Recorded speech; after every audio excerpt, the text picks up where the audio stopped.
الحمد لله الذي خلق السماوات والأرض وجعل الظلمات والنور ثم الذين كفروا بربهم يعدلون. الحمد لله الذي أنزل على عبده الكتاب ولم يجعل له عوجا. الحمد لله الذي هدانا لهذا وما كنا لنهتدي لولا أن هدانا الله لقد جاءت رسل ربنا بالحق. وعليكم السلام ورحمة الله وبركاته. Iklima.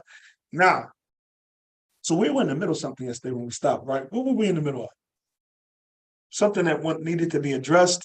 I can't even see was something posted, and I hear in this class, of course, is a new link. If someone remembers, let me know as we're going along. Now, so now we're on number 8, الثامن. أنه جعله. Remember, he mentioned 10 different ways that dhikr of Allah was mentioned. So we took 7 yesterday, right? That Allah mentioned that His dhikr is greater than everything. Being in His dhikr is greater than everything. With الثامن, the 8th way. أنه جعله خاتمة الأعمال الصالحة كما كان مفتاحها. قال الله تعالى في شأن الصيام ولتكملوا العدة ولتكبروا الله على ما هداكم ولعلكم تشكرون. So Allah Ta'ala said, so that you complete the number of days and that you magnify Allah for the fact that He guided you so that you will be thankful. So in this one, He made the end of Ramadan the takbirat. So this is the end of Ramadan, the takbirat. So He made this seal as in Surah Al-Mutaffifin, Khitamuhu misk. So He made the seal fragrant. So after fasting and dhikr and reading the Quran and all of that, we end with Allahu Akbar, Allahu Akbar, Allahu Akbar, La ilaha illallah, up until the Imam Yas'ad al-Minbar, the Imam gets on the Minbar, subhanallah. So that's the Ramadan begins with fasting and ibadah and dhikr and the reading of the Quran and all of that is dhikr, and then it ends with making the takbirat. And this is the ulama, we look in the tafsir, Tabari wa ghayri, that say the takbirat at the end of Ramadan, it's more specific than saying them in Al-Adha. Because Allah actually used the word takbir. Not the word takbir, but a word that is derived from the same word as takbir. He said, لِتُكَبِّرُ اللَّهَ. So saying Allahu Akbar at the end of the Eid is more certain than in Al-Adha. For as Al-Adha, Allah Ta'ala said what?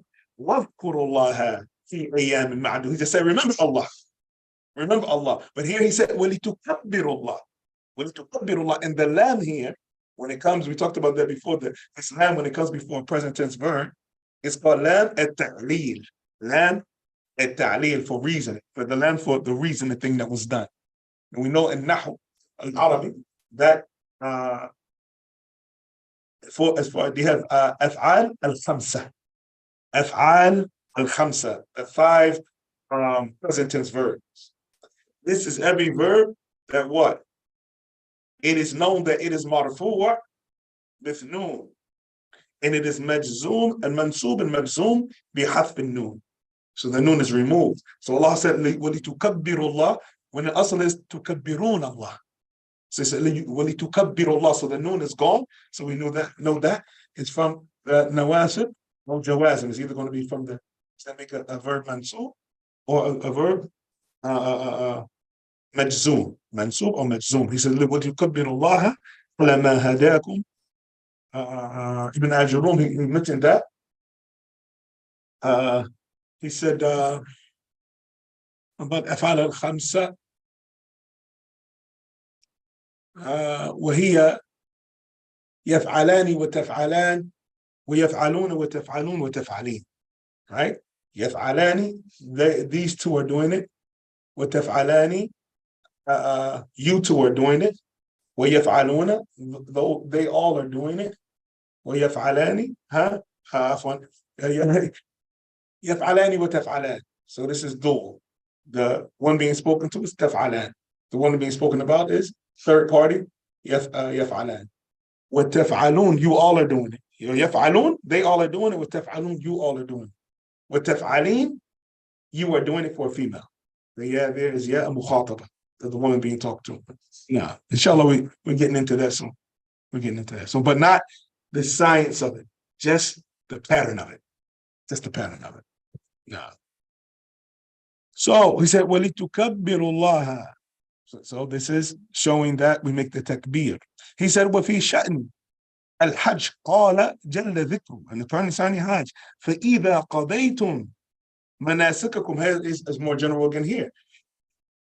This ayah actually came before the other ayah. Allah Ta'ala said, فَإِذَا قَضَيْتُمْ مَنَاسِكَكُمْ فَاذْكُرُوا اللَّهَ كَذِكْرِكُمْ آبَاءَكُمْ أَوْ أَشَدَّ ذِكْرًا.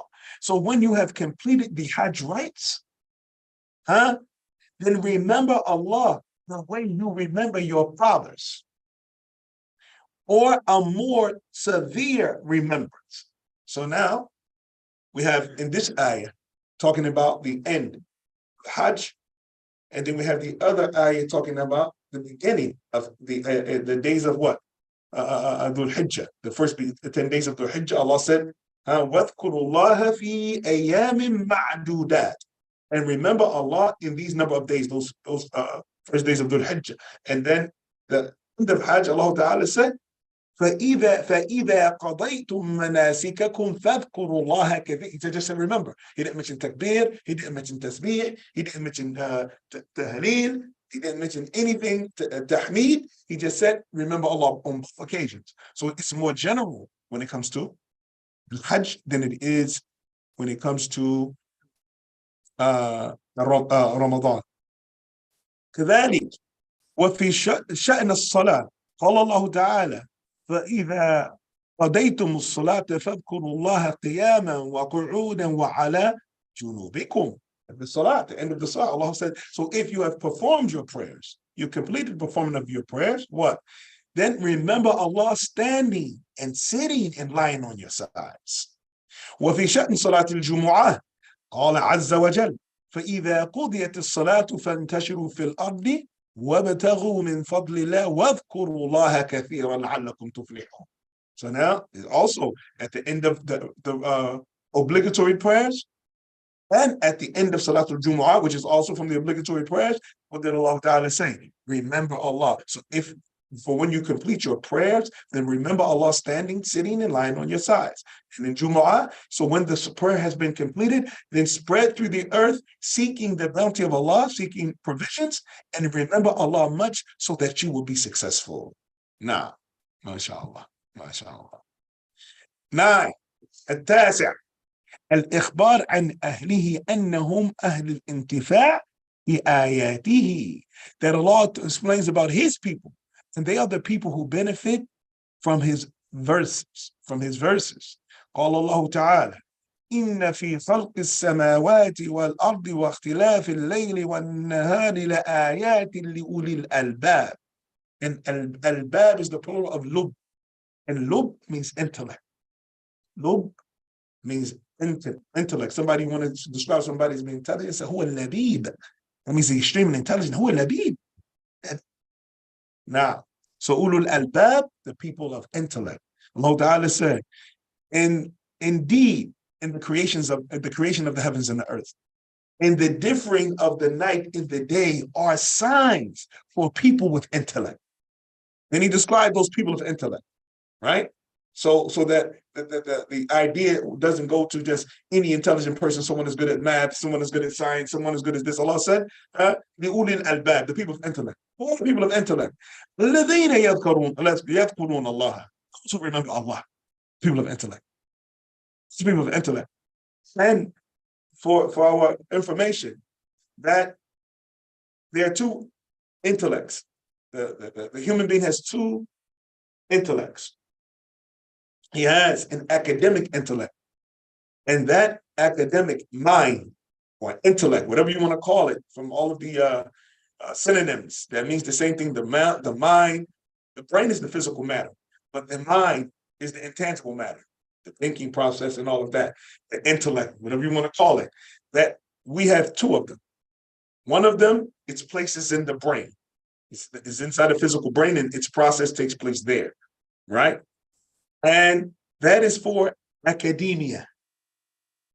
And this is why Allah Ta'ala in Surah Al-Najm, and other than Surah Al-Najm, he attributed to the kuffar in general, Fir'aun and Thamud and Ad and these individuals specifically, that they were intelligent when it comes to this intellect, the intellect of academia, where it's in the brain. As far as the intellect, al-imaniyya, then we have an intellect that covers faith. That place of that intellect is in the heart. And this is why religion and revelation, they are not understood by way of intelligence and common sense. They're not. They're not. There are many things that are common sense. They make sense. But things making sense to the human academia is not a necessity for it to be accepted. This is why we find Allah in the beginning of Surah Al-Baqarah said what? الَّذِينَ يُؤْمِنُونَ بِالْغَيْبِ. It's not common sense to believe in unseen. It's not common sense to believe in something that you've never seen. To believe that there's angels on your shoulders. This is not common sense. This is Iman. This is Iman. To believe that there are angels that sit and spread their wings around people and all of this, the punishment of the grave and the prophet going Israel. This is not common sense. This is not understood by academia. And this is why we find in Surah Al-A'raf, Allah Ta'ala said, وَلَقَدْ ذَرَقْنَا لِجَهَنَّمَ كَثِيرًا مِنَ الْجِنِّ وَالْإِنسِ. It's as if we have created for the hellfire, many of jinn and mankind. Allah said, لَهُمْ قُلُوبٌ لَا يَفْقَهُونَ بِهَا. They have hearts with which they don't understand. So he attributed the lack of understanding to the heart and not the brain. This understanding that they lack, where in Surah Al-Najm, Allah Ta'ala said, spoke about man tawalla an dhikrina wa lam yurid illa hayat ad-dunya. ذَلِكَ مَبْلَغُهُم مِّنَ الْعِلْمِ. Allah gave them, he said they have knowledge. Allah said, so stay away from those who turn away from our remembrance. And he only wants the life of the dunya. That is their achievement of knowledge. That's what they know. They know about the outer world of the dunya. Allah gave that to them. They know about that. وَثَمُودَ الَّذِينَ جَابُوا الصَّخْرَ بِالْوَادِ. They turn mountains into valleys. Boulders, they turn into valleys. That's how intelligent they were. وَفِرْعَوْنَ ذِي الْأَوْتَادِ. Right? الَّذِينَ تَغَوْا فِي الْبِلَادِ. These individuals, and he talks about the great things that they did. The castles and the things that they built, they were intelligent when it came to academia. But when it came to the intellect that's in the heart, it's gone. It's gone. And this is why when Allah Ta'ala denies them being able to see and affirms that they had eyes, they weren't blind. He denies them being able to hear while they didn't have any impairment when it came to the physical hearing. Being able to think and process. They had these things when it came to academia, but when it came to al-wahy, revelation, then they didn't have the eyes that could see the truth, the ears that could hear the truth, nor the hearts, the intellect in the heart that could understand the truth. And we can see that this is something not just theological jargon. This is actually something malmus. This is something that we can feel and see tangibly. When a person, and I'll try to cover this quickly, because it needs a lecture all of its own.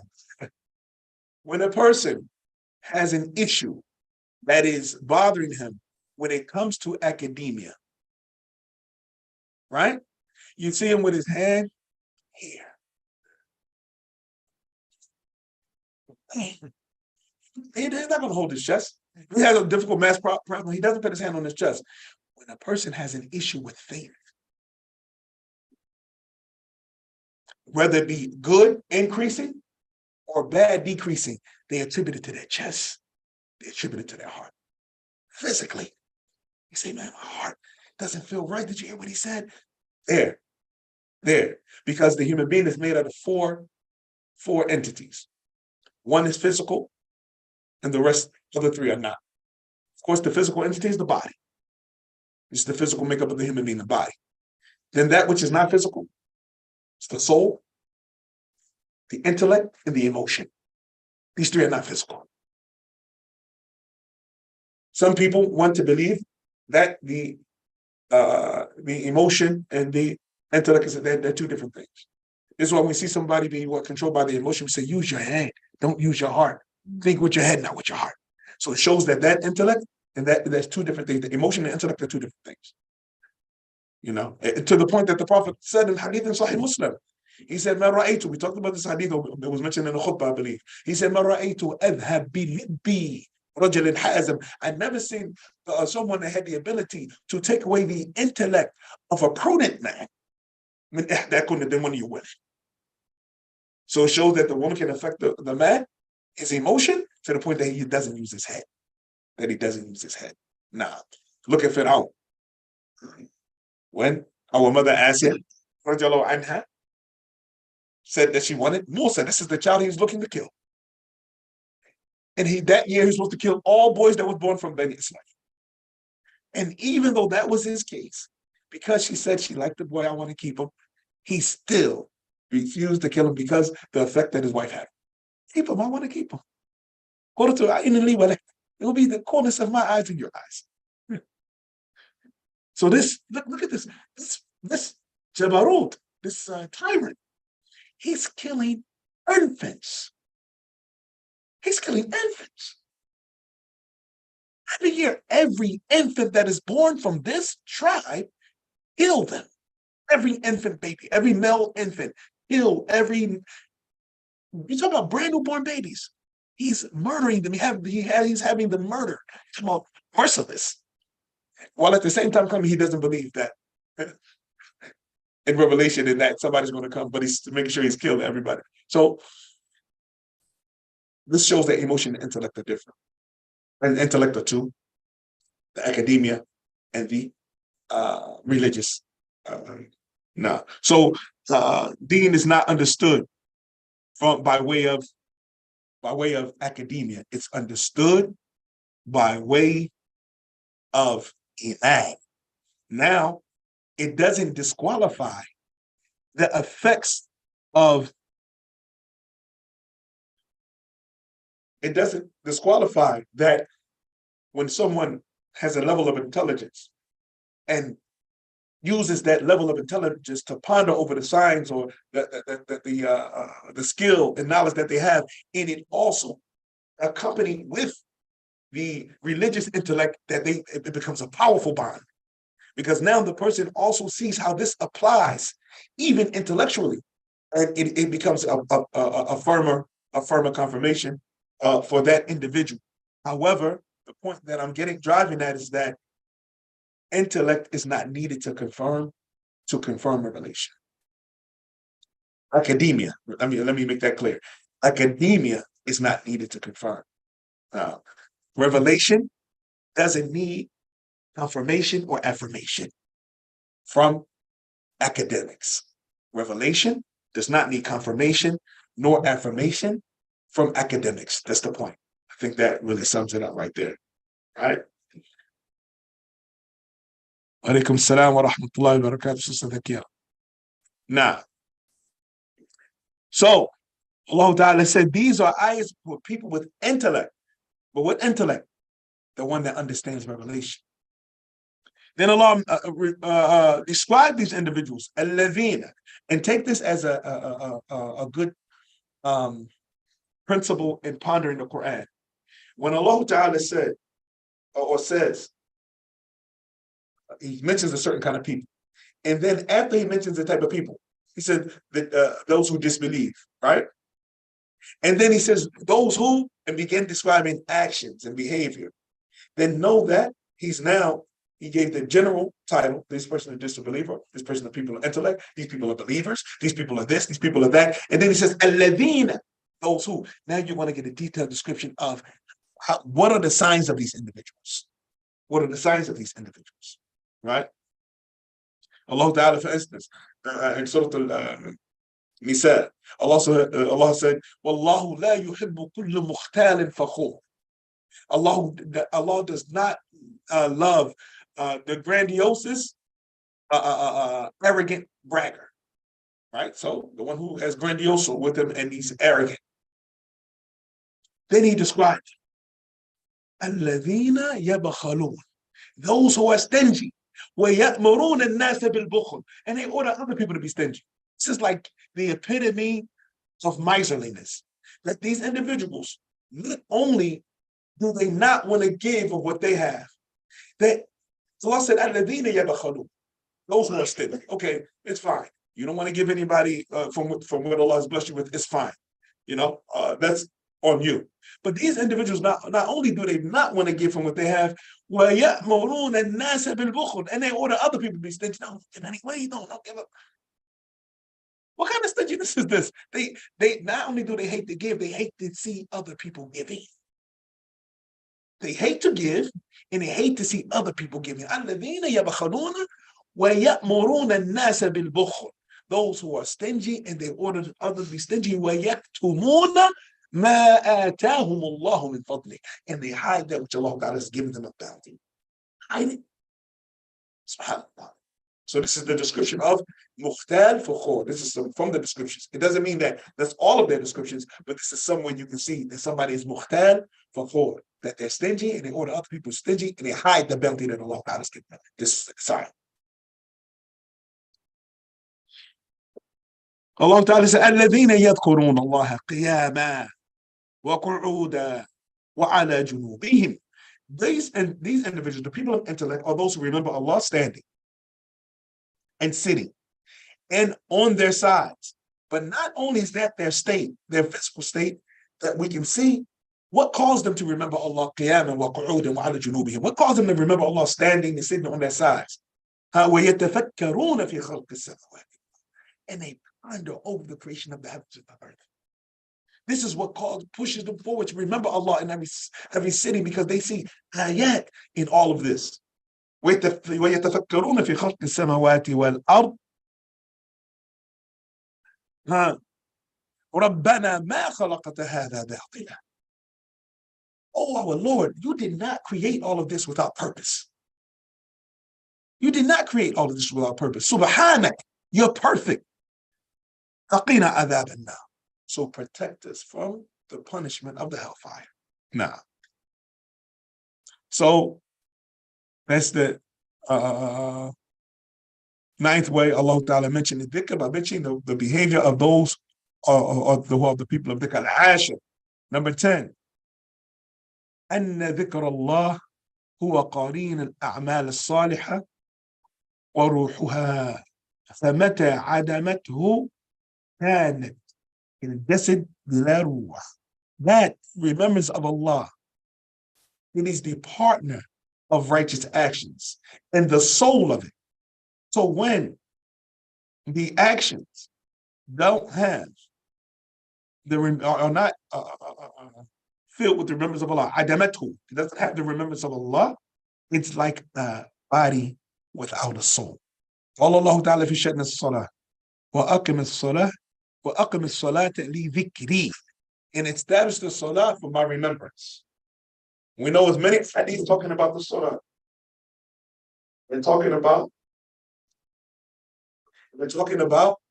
how some people only a third of their prayers written for them. Some people only a half of their prayers written for them. And like that, and some people, nothing is written for them for their prayer. They'll stand right next to you. May Allah not make us from them, man. They'll stand right in the same prayer. They'll do every single move and say every single word and get nothing written. Nothing written. Why? Because the person is physically in the salah, but his heart and his mind are somewhere else. Just going through the motions. Just going through the motions. Right? So Allah Ta'ala said, وَأَقِمِ الصَّلَاةَ لِذِكْرِي, and establish the salah for my remembrance. For my remembrance. وفي الجهاد قال الله تعالى يا أيها الذين آمنوا إذا لقيتم فئة فاثبتوا واذكروا الله كثيرا لعلكم تفلحون. You see this? He said, oh you who believe, if you meet a group from your enemies in battle, and be firm. فاثبتوا واذكروا الله كثيرا. Remember Allah so that you can be successful. So the benefit of acts of worship is lessened or removed completely if it's void of the dhikr of Allah while the person is doing it, going through the motions. Person just going through the motions.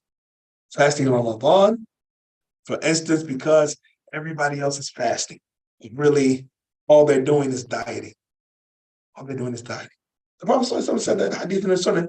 He said there's some people that get nothing from their fast except for hunger and thirst, and get nothing from their standing in prayer except for sore legs. It's no dhikr. He's doing it, going through the motions, worried about being seen by the people. And this is from the descriptions of the prayer and the fast, the hypocrite. Allah Ta'ala said, إِنَّ الْمُنَافِقِينَ يُخَادِعُونَ اللَّهَ وَهُوَ خَادِعُهُم. That the hypocrites believe that they're deceiving Allah, but He's deceiving them. وَإِذَا قَامُوا إِلَى الصَّلَاةِ قَامُوا كُسَالَى. When they stand for prayer, they stand lazily. يُرَاءُونَ النَّاسَ وَلَا يَذْكُرُونَ اللَّهَ إِلَّا قَلِيلًا. They want to be seen by the people, and they only remember Allah a little. Right? Now, فوائد الذكر وثمرته ومنافعه في الدين والدنيا والآخرة. So he said the benefits of dhikr and the fruits of it, and the benefits of it in the deen, in the dunya, and in the hereafter. للذكر فوائد وثمرات ومنافع. ذكر الإمام ابن القيم رحمه الله تعالى منها 73 فائدة. نعم ملخصها نعم على النحو الآتي. He said dhikr has benefits and fruits. Now, and he said Ibn al-Qayyim mentioned 73 benefits.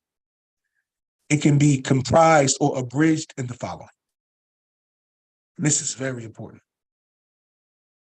يطرد الشيطان ويقمعه ويكسره. That dhikr chases away the shaitan, and it puts a barrier against him and it breaks him.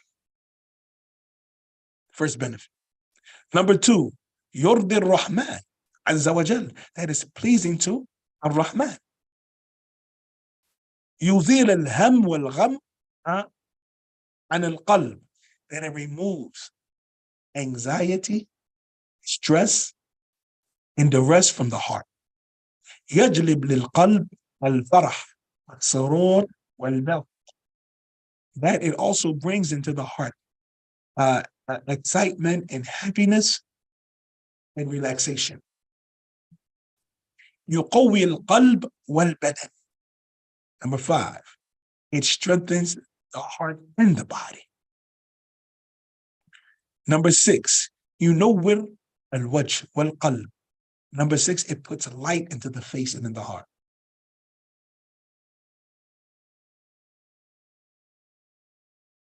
Number 7, يجلب الرزق. That also dhikr brings about the provisions. The provisions. Of course, increasing dhikr increases in provisions. Number 8, يكسو الذاكر المهابة والحلاوة والنضرة. That it covers the one who does the remembrance with mahaba. This mahaba is like, how can you describe mahaba?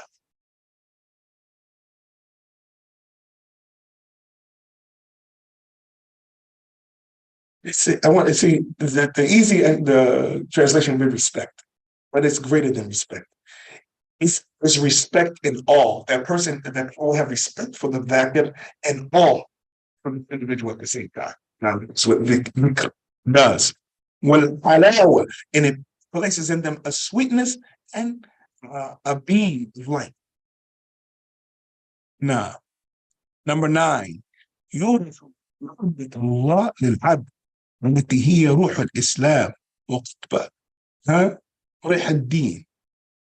So it also produces the love of Allah for the slave, which is the soul of Islam. Nah. And the soul of the religion. Number 10, يجلب مراقبة العبد لربه حتى يدخله في باب الإحسان.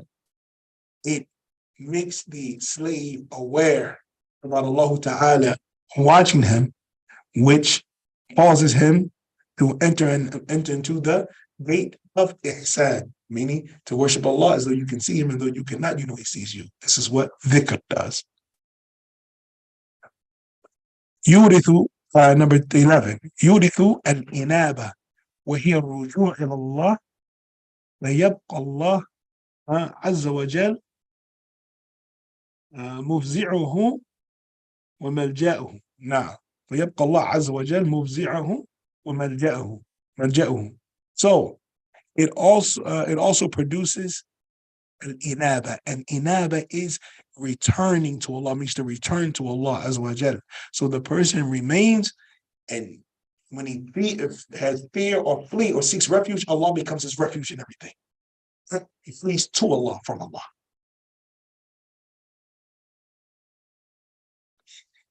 Number 13, يفتح الله به للذاكر بابا عظيما من أبواب المعرفة. That Allah Ta'ala opens up for the one who remembers him a great door from the doors of getting to know Allah Subhanahu wa Ta'ala. Somebody wants to know Allah Subhanahu wa Ta'ala, then he studies those ayat about his names. Huh? Skip 12. صحيح. Number 12, يورث قرب الذاكر من ربه. Naam. So it also produces closeness of the one who remembers Allah to his Lord. فعلى قدر ذكره لله يكون قربه منه. So based on the level commensurate to his level or his remembrance of Allah, this will dictate his closeness to Allah subhanahu wa ta'ala.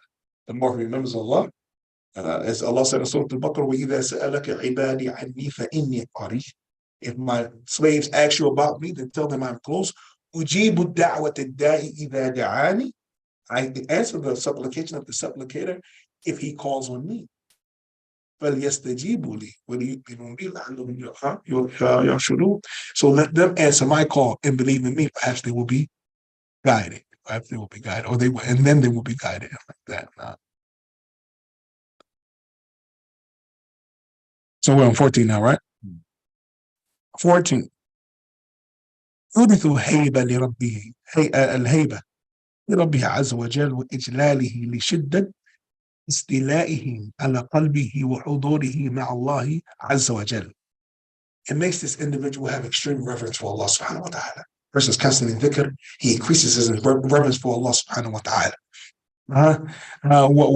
And his sublimeness, because how much he is in the dhikr, how much Allah Ta'ala is in his heart. So he's very aware of the presence of Allah. So the references for Allah is increased when the person is constantly pondering the presence of Allah subhanahu wa ta'ala. Number 15, يورث ذكر الله تعالى للذاكر ولو لم يكن فيه إلا هذه لكفى بها فضلا وشرفا. يورثه. Now, يورث ذكر الله تعالى للذاكر. So it produces the fact that Allah Ta'ala remembers the one who remembers him. Allah mentions the one who mentions him. If this was the only thing that would happen from dhikr, it would be a virtue and honor. If you remember Allah, remember me, I will remember you. Mention it, I will mention you. وَاشْكُرُونِي وَلَا تَكْفُرُونِ. And be grateful to me and don't be ungrateful. Nah. So if that was the only thing that happened, because of dhikr would be enough. 16. يَجْلِبُ حَيَاةَ الْقَلْبِ. It brings life to the heart. وَهُوَ مِثْلُ الْمَاءِ لِلسَّمَكِ. And it is like water to fish. It's like water to fish. 17. الذكر القلب والروح فإذا فقده العبد صار بمنزلة الجسم إذا حيل بينه وبين قوته. The قوت is the provisions. So it is the provisions. The dhikr is the provisions of the heart. It's like the hadith in the Sunnah, and the Prophet ﷺ said, "Man asbaha wa kana aminan fi sirbihi, mu'afin fi badanihi, wa lahu qutu yawmihi, فكأنما أوتي دنيا وما فيها." The Prophet ﷺ said, whoever woke up, got up in the morning, and he's safe in his home, he's not being surrounded or attacked by the enemy, and his health, he has good health, he's not sick, or fearing that he's going to die from a sickness or something like that. And he has what he needs for that day. For that day. It's as if he's been given the dunya and everything that's in it. SubhanAllah. Nah. So he said that the dhikr is like the provisions for the heart and its soul. If the slave loses it, he's like a body that something that's come between it and its daily provisions for that day. Like, someone didn't get their meal for the day at all. يورث جلاء القلب. نعم. من صده. وصداء القلب هو الغفلة والذنب. Subhanallah. That it also produces what? جلاء القلب. Like the sublimity of the heart. The heart becomes a place of honor, in a place that is fresh, clean, from that which would close the heart off. And that which closes the heart off is heedlessness and sins. يحيط الخطايا ويذهبها. That the dhikr of Allah surrounds the mistakes and removes them. فإنه من أعظم حسنات والحسنات فإنه من أعظم الحسنات والحسنات يذهبن السيئات. We talked about this the other day. He said because the dhikr of Allah is from the greatest, the hasanat, and hasanat are deeds wipe away evil deeds. Now, 20. يزيل الوحش بين العبد وبين ربه سبحانه وتعالى. It removes the estrangement, the slave from being aloof from his Lord. When a person is not in dhikr of Allah, it's as if he's becoming distant. Just think about when we don't, may Allah Ta'ala make us from the dhakirin, ameen. Just think about when we're not in remembrance of Allah doing these acts of worship. Think about someone that you care, respect, and love. And they stop speaking to you. You see them, they see you, but you don't speak. You used to sit together. That person, they don't sit with you anymore. They don't. So you may go to the person like, I feel like there's a distance coming because of the absence of what? You having discourse or having an interaction. So when we leave off dhikr, we've left off having interaction with Allah subhanahu. So that breeds what? Wahsha, a distance between us and our Lord. No. فالغفلة وحشة تزول بالذكر. So heedlessness is the distance, and it is removed by remembrance. 21. الذكر يذكر به صاحبه حول العرش. That dhikr, that the one who makes dhikr is mentioned what? Around the throne. 22. إذا تعرف العبد إلى الله بذكره في الرخاء عرفه الله في الشدة. So if the slave got to know Allah by remembering Him while he was in a state of ease, then Allah Ta'ala would recognize him when the slave is in a state of difficulty. Hadith Ibn Abbas and Tirmidhi and Ibn Majah. Now, 23. ينجي من عذاب الله تعالى فما عمل آدمي عملا أنجى من عذاب الله من ذكر الله. That it saves from the punishment of Allah Ta'ala. because the Adami, the child of Adam, doesn't do an action that it's better to save him from the punishment of Allah than the remembrance of Allah. 24, يسبب تنزيل السكينة وغشيان الرحمة وحفوف الملائكة بالذاكر, that it also causes tranquility to be sent down and the covering of mercy and the surrounding of the angels for the one who is in the 25 يشغل اللسان عن الغيبة والنميمة والكذب والفحش والفحش عفوا والباطل, that it busies the tongue from backbiting and tale carrying and lying and lewdness and falsehood. If that was the only thing, subhanAllah, then even just from those things, subhanAllah, that's definitely sufficient. Now, 26. مجالس الذكر مجالس الملائكة ومجالس اللغو والغفلة مجالس الشياطين. So the sittings of remembrance are the sittings of the angels, and the sittings of foolishness and heedlessness are the sittings of the devils. 27. يسعد الذاكر بذكره ويسعد به جليسه وهذا هو المبارك أينما كان. That the dhakir, the one who's in remembrance, he has joy. He's brought joy and happiness because of his remembrance. Also, the one who accompanies him is happy to have that type of companion. And this is the one who is blessed no matter where he is. 28. يؤمن العبد من الحسرة يوم القيامة, that the slave will be protected from regret on the day of judgment. فإن كل مجلس لا يذكر الله فيه يكون حسرة على صاحبه, because every sitting that Allah is not mentioned in, it will be a reason for regret, even if the person didn't commit a sin. Even if the person didn't commit a sin. Why? Because let's talk about the good people. May Allah Ta'ala make us from them. Ameen. Those are going into Jannah. Those who go in the Jannah, when they see the reward, may Allah make us from the Jannah, Ameen.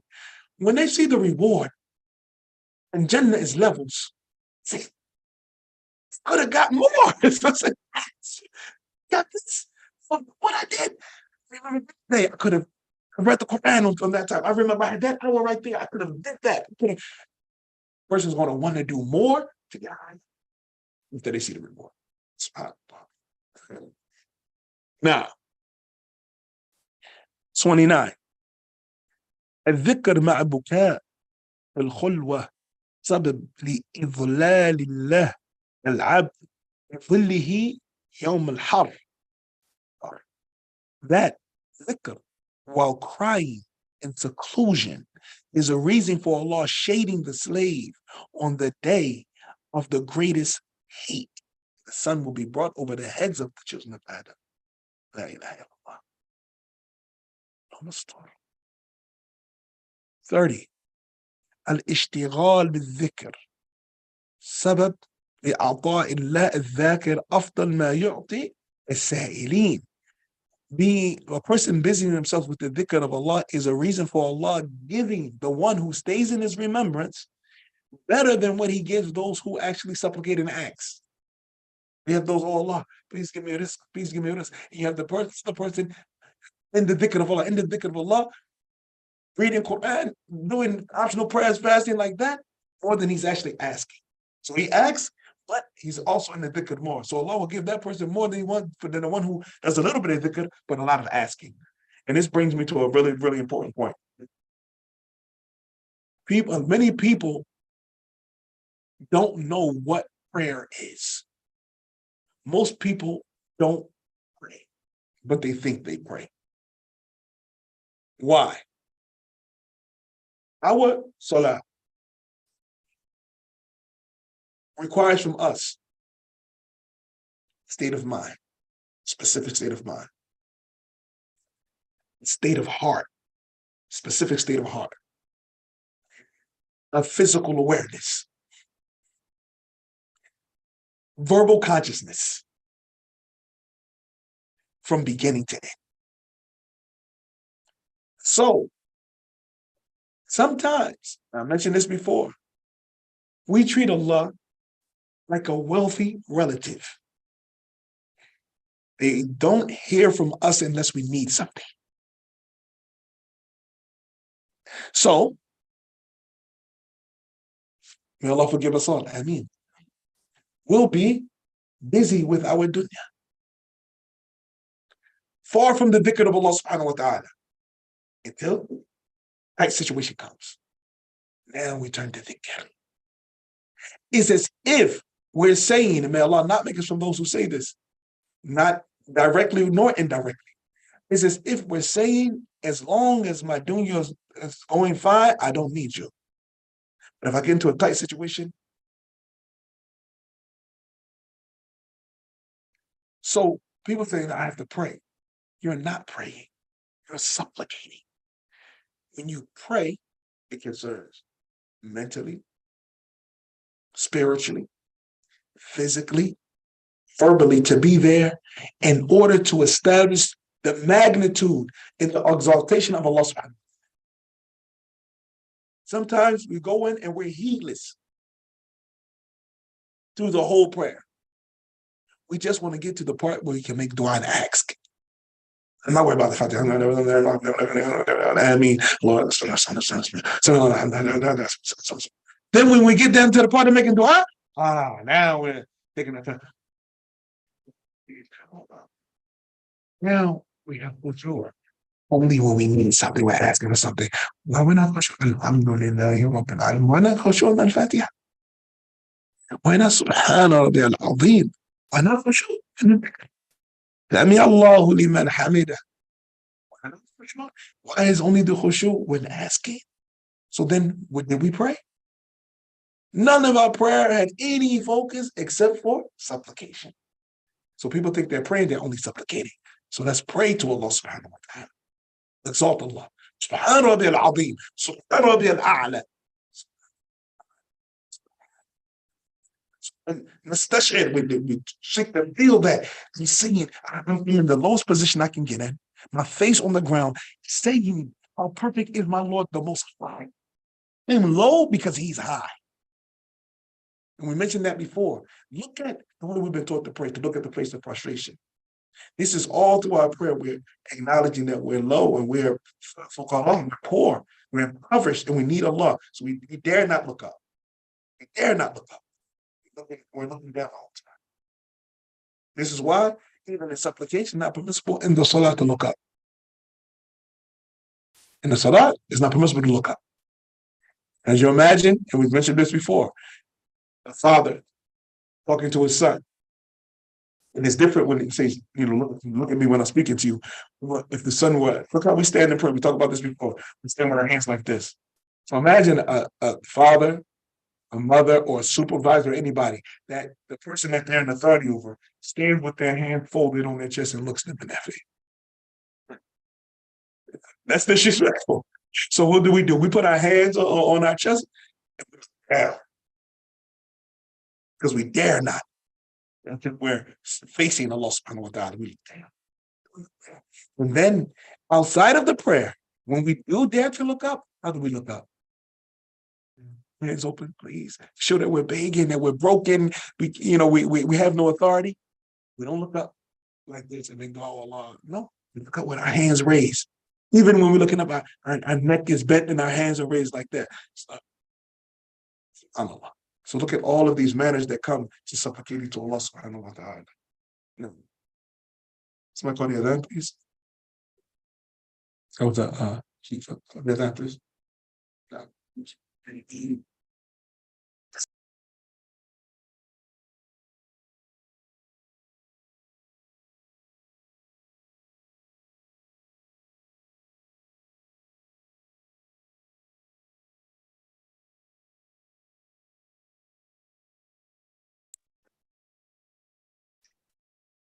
الله أكبر الله أكبر الله أكبر الله أكبر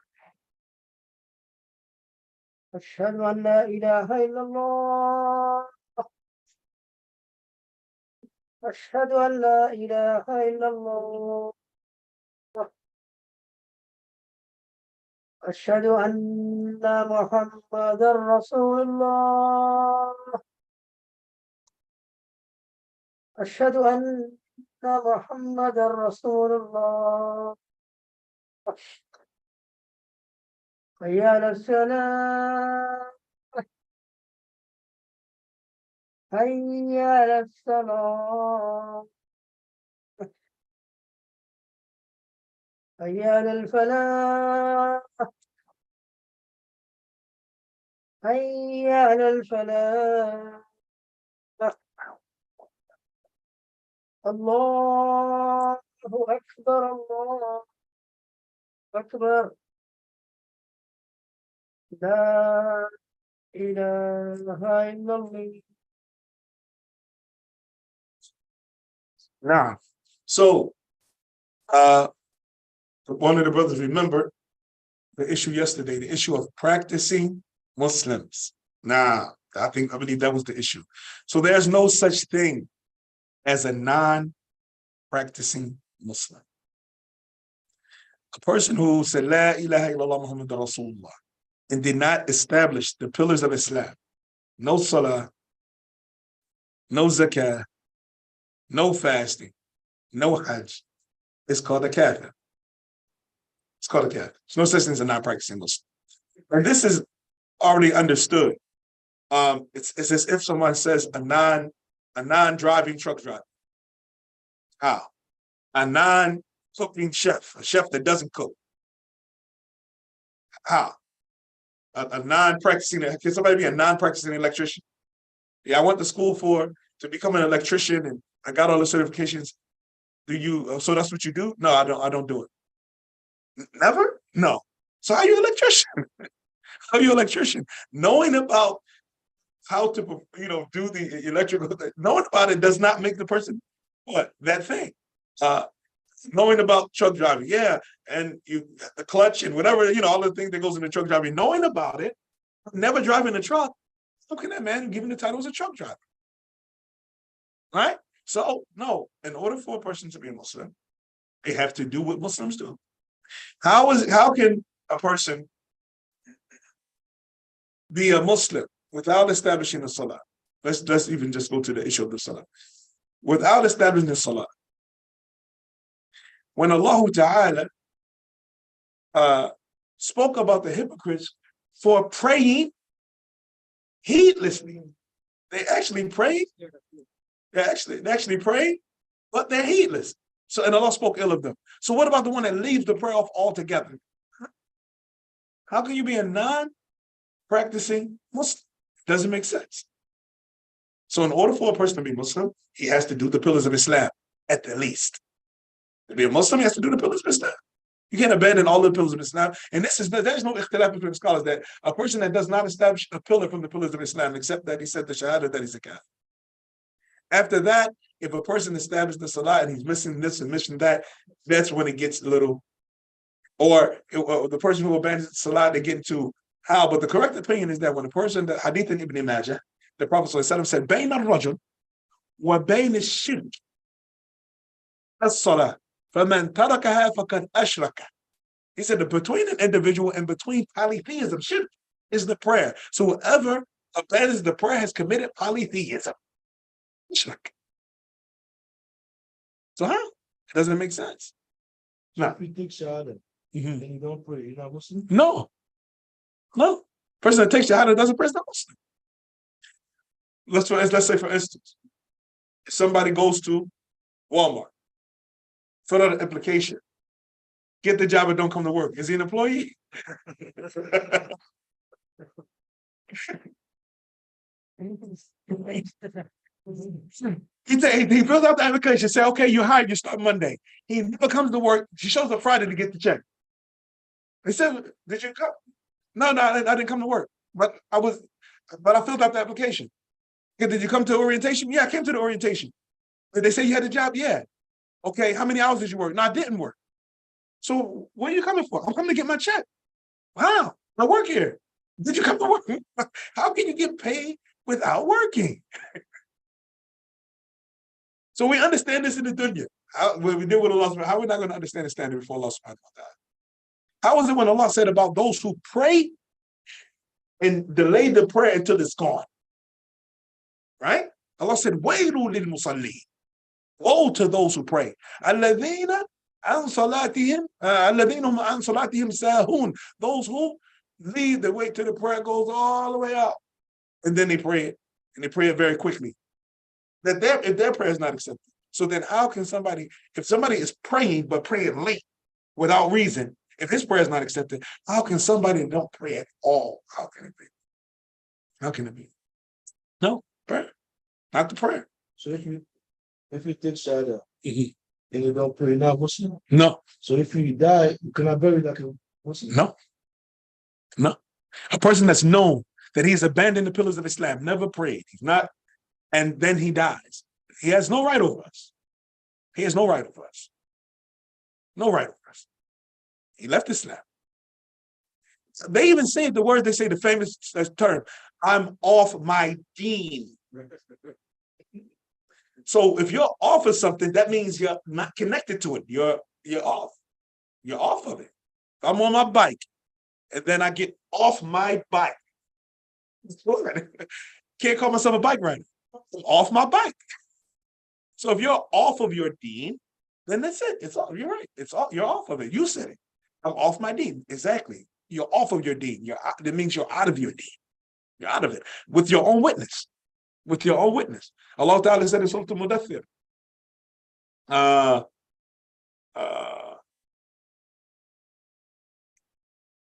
that the righteous people will ask the criminals and the mujrimeen, مَا سَلَكَكُمْ فِي سَقَرٍ? What caused you to enter into the blazing fire? The first thing that they said that caused them to enter the blazing fire said, قَالُوا لَمْ نَكُ مِنَ الْمُصَلِّينَ. We weren't from those who prayed. We didn't pray. The first thing they say while they're in the fire, we didn't pray. Even that evil man who disrespected the Prophet ﷺ and grabbed him by his collar and told the Prophet to be just. What did the Prophet ﷺ say when Umar said, let me cut his head off? The Prophet said, La la'allahu yusalli. He said, no, perhaps he prays. Only thing that stopped him. The hypocrites, when after Allah in Surah At-Tawbah and Surah An-Nisa revealed who the hypocrites were, I named to the Prophet, what's the Prophet from killing? Because the hypocrite is kafir. The one who the major hypocrisy where the person hides disbelief while professing Islam. It's one of the main things that stopped the Prophet from killing him is what? They prayed. They were praying.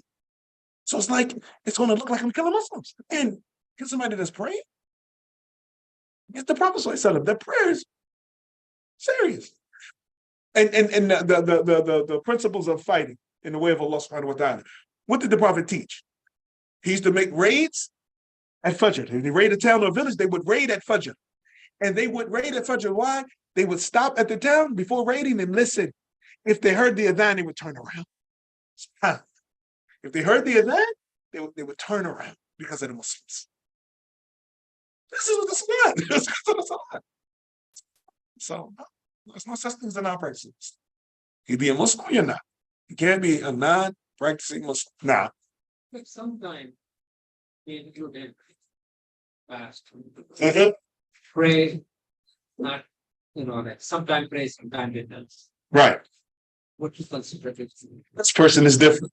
The person that sometimes prays and sometimes doesn't, then the scholars are in difference. This is a valid ikhtilaf because when we say sometimes prays, sometimes not, we're not talking about the person that prays Qiyamul Layl in Ramadan but don't pray all year. No, he's not considered a sometimes prayer. We're talking about someone who somebody prays, let's say he prays Fajr or Asr. Then he doesn't pray Maghrib and Isha at all, period. And then tomorrow, let's say he misses Fajr.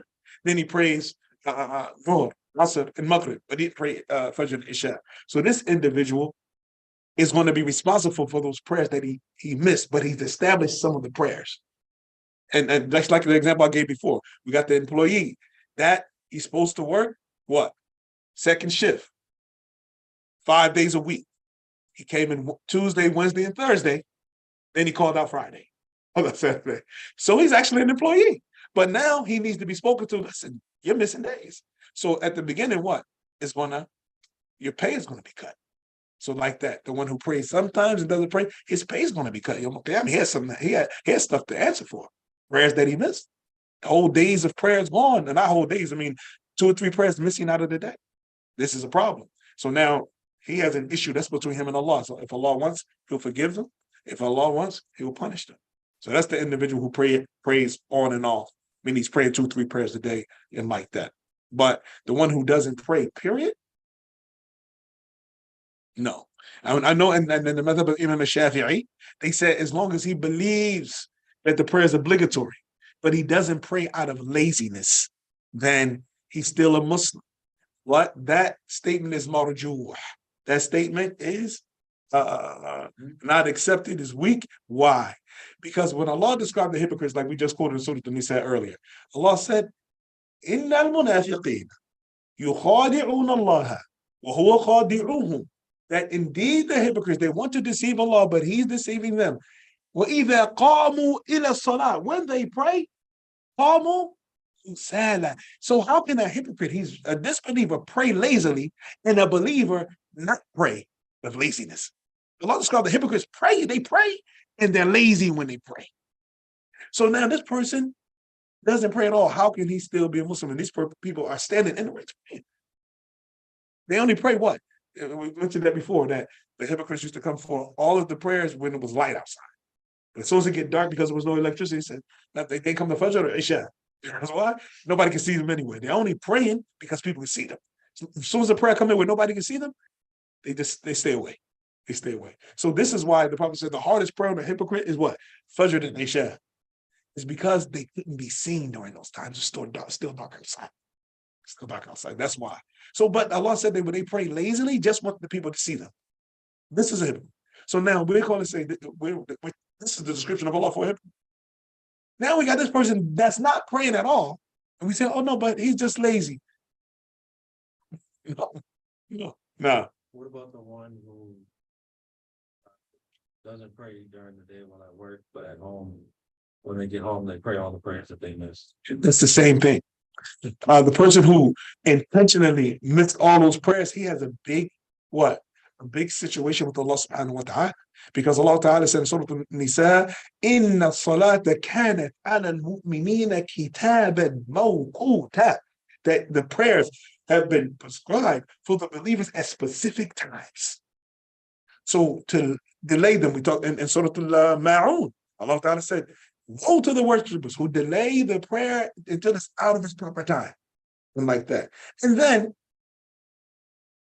if anyone has been with a reason distracted from the prayer and then had to pray 2 prayers back to back, I think we all know how much of a burden that is.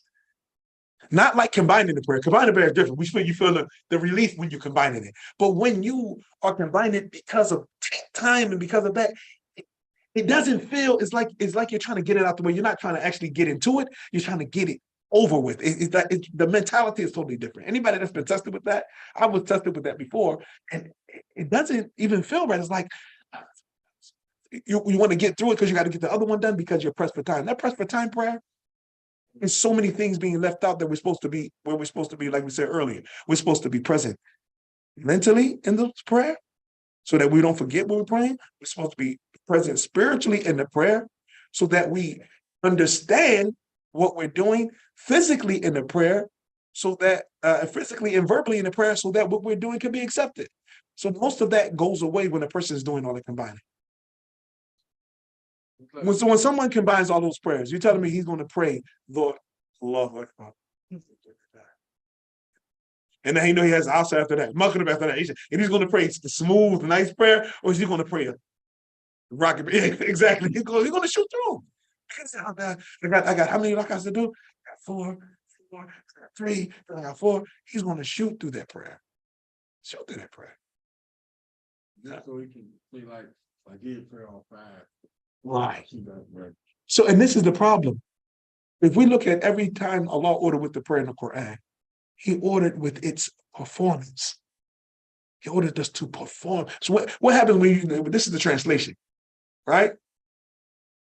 So when someone performs, how do they perform? You put it on a performance. Yeah. When someone look at the word, the translation, that's a beautiful translation, right? I love that. Well, either the word establish, translated as aqimu salat, or perform. So when you establish something, when something is established, how is it done? Or when something is performed, how is it done? So it can't be done any kind of way. If you're establishing something or performing something, it can't be done any kind of way. So when you pile those up, you're not going to perform them or establish them. You're going to just do them. I did my prayer. Yeah, I did it. I got it out the way. Now, wallahu a'lam. Now, one more In question. regards to like the dhikr, right? Mhm. Leaving sin is a form of dhikr as well. Nah. Sin. Mhm. But Nah. Definitely. Leaving sin is a form of dhikr. Especially when, and let's look at this. If the reason for leaving off the sin is out of fear of Allah and knowledge of Allah and trying to please Allah, then it becomes what? It becomes dhikr. But if it's for other than that, then it could itself be a sin. Yeah, this is a different. We always talk about showing off when it comes to doing good deeds, right? But that could be showing off when it comes to leaving off bad deeds, right? You have some cultures here in America, some cultures where a female, she doesn't believe in Allah, but she will stay away from fornication as a bragging right. And it's not because she fear Allah. It's not because she believes zina is haram. It's because she wanted to brag. Yeah, you girls gave yourselves up. I'm saving myself. I'm not, nobody ever touched me. So she does it to brag. As a matter of fact, I think it was last year or the year before last, there was a girl that was auctioning herself, her virginity, online because she said, now who wants to be my first? And who this is what was going on online. So she stayed. She didn't preserve herself out of fear of Allah. She preserved herself to have a bragging right, and then was auctioning herself up. So there's no reward in that. So now, if someone falls into that, to leave off of sin as a bragging right, is a very, very frightening idea. Because if a person believes off sin as a bragging right, you get people that I've never stolen anything, got people that drive, never drink liquor, and they use it as a bragging right, and then they use it to people down. What happened? The Prophet ﷺ said, never does a Muslim mock his brother for a sin that he fell into, but death will not overtake him until he commits that sin. Right? Never does a Muslim mock his brother for a sin that he committed because he didn't commit it. Death will not come to him until he falls into that sin that he mocked his brother for. SubhanAllah. Kama tudeen, tudan. What goes around comes around. Nah. that's the actual thing. Nah. Yeah. Kama tudeen, tudan. It's not like how they say karma. No, it's not karma. No, it's not karma. It is the justice of Allah Ta'ala's creation. Why? Because it's a fact, but not a rule. They're making karma a rule that if you do something, the same thing is going to happen. It's not a rule, meaning that there are people in the dunya that get away with what they did. They do wrong things and get away with it. So everybody doesn't get their just desserts in the dunya. Everybody doesn't get it. So what do they say about that? People who actually get away. What are they going to say about that? Right? So no, it's not a karma. The kama tudeen to them, what goes around comes around. It's in order for discourage people from doing wrong, with a fear it will happen to them. On the fear will happen. But even if it doesn't happen to them, what's going to happen? They still have to face it Yom Qiyamah. Right? And also with defeats the idea of karma also is tawbah. Person could do something wrong and make tawbah. And Allah wipes it away. And it won't happen to him. It's not going to come back to him. Like the hadith, the Prophet ﷺ said, Allah Ta'ala smiles at two Muslims. One of them killed the other and both of them go into Jannah. Yeah, right? Looking like what? One of them killed the other and both of them go to Jannah. How did it happen? The Muslims are fighting against the kuffar. This individual was a kafir. He killed the Muslim. Killed him. And then later on, became a Muslim. Now both of them are going to Jannah. Look at Wahshi. Wahshi, the Ethiopian, who killed Hamza, the Prophet's uncle. He accepted Islam later. That's it. It's done. It's over with. He killed a great person in Islam. Asadullah, the lion of Allah, he killed Hamza. And with that, nothing happened to him. Prophet just asked him, after he accepted Islam, you killed my uncle. Please, I don't want to interact with you. So he traveled and lived somewhere else. Prophet was heavy on the Prophet. See somebody that killed your uncle every day. And this is the reality of Islam. This is the part about reality. So when people go through things like that, and one of the beautiful things about our Sharia, our legislation, is that Allah orders with justice. So when the Sharia is implemented, what happens? The person who was harmed actually sees justice carried out, right? The woman that was raped, when they see it, like it's still today in Egypt, public hanging. So when a woman who was transgressed against a man raped her, and then she sees this man hanged in public, what happens? He went to prison. Oh, he got psychological, and now he's back out again. And then he does it again. This man killed this man's brother in cold blood. And then what happens? He does a few years, he puts in an appeal, and then he's back out again. This frustrates the people who have been oppressed when they keep seeing that the people that harmed them and caused problems and old criminals, they're free. They may be living a better life than the person that they did something to. It's frustrating. But when Islam orders with the justice and that person is in prison or his hand is cut off or whatever is done according to our Sharia, it makes the people who have been transgressed against feel that there's justice in the world. That is okay, Allah is just and we got our revenge. Now, we'll stop here.